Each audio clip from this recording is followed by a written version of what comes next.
ડભોઈના કનેટ ગામ પાસે પશુઓ ભરેલી પિકઅપ પલટી જતા એક ગાયનું મોત થયું છે, જ્યારે બાકીના પશુઓને સુરક્ષિત ખસેડી પોલીસે તપાસ શરૂ કરી છે.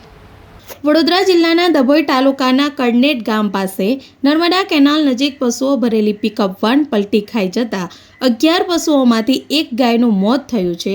ઘટનાની જાણ થતાં સ્થાનિકો અને સરપંચ અજયભાઈ ભાટિયાની ટીમે સ્થળ પર પહોંચી ગાયોને સુરક્ષિત બહાર કાઢી હતી. બાકીના પશુઓને પોલીસની મદદથી પાંજરાપોળ ખસેડવામાં આવ્યા છે. અકસ્માત બાદ ડ્રાઈવર વાહન મૂકી ફરાર થઈ ગયો હતો. પશુઓના માલિક કોણ છે અને તેમને ક્યાં લઈ જવાઈ રહ્યા હતા તે અંગે પોલીસે તપાસ શરૂ કરી છે. આજે સવારે સંખેડા તરફથી મેં આવી રહ્યો હતો. ત્યાં કન્નેટ પાસે પિકઅપ ગાડીની મેં સાઈડ કાપતા અંદર મૂંગા જાનવરોનો અવાજ આવતા મેં ગાડીવાળા ચાલકને હાથ કરેલો હતો.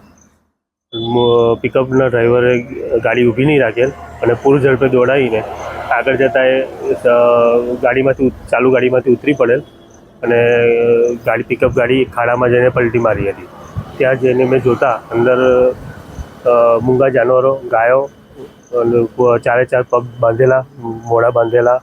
એટલે મેં નજીકમાં મારો ફ્રેન્ડ રહેતો અજય ભાટિયાને ફોન કરેલો હતો અને એ તરત જગ્યા પર આવતા અમે 2 જણા થઈને ગાયોના દોરડા કાપેલા હતા અને ગાયોને ત્યાંથી મુક્ત કરેલી હતી અને પોલીસને બોલાવીને સુપરત કરેલી હતી. અને પાંજરાપોળ આવડે સહી સલામત ગાયોને મૂકી છે. કમનસીબે 11 ગાયમાંથી એક ગાય મરણ પામેલ છે. 10 ગાયનો જીવ બચાવી શક્યા છે. હું કડનેટ ઉપસરપંચ અજયભાઈ ભાટિયા.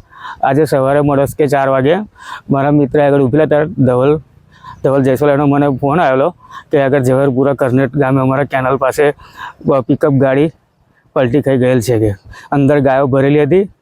ગાયો આશરે 10 થી 11 ગાય હતી અને બીજી તો ગામના છોકરાઓ, અમારા વસાહતના છોકરાઓ બધા થઈને ભારે મહેનત કરી ગાય માતાને બધા બહાર કાઢેલા છે.